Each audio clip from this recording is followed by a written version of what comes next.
وإذ أوحيت إلى الحواريين أن آمنوا بي وبرسولي قالوا آمنا واشهد بأننا مسلمون. إذ قال الحواريون يا عيسى ابن مريم هل يستطيع ربك أن ينزل علينا مائدة من السماء؟ قال اتقوا الله إن كنتم مؤمنين. قالوا نريد أن نأكل منها وتطمئن قلوبنا ونعلم أن قد صدقتنا ونكون عليها من الشاهدين. قال عيسى ابن مريم اللهم ربنا أنزل علينا مائدة من السماء تكون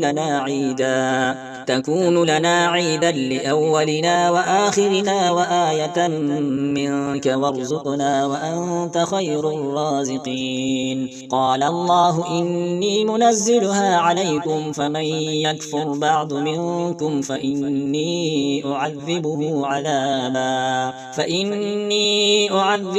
عذابا لا أعذبه أحدا من العالمين.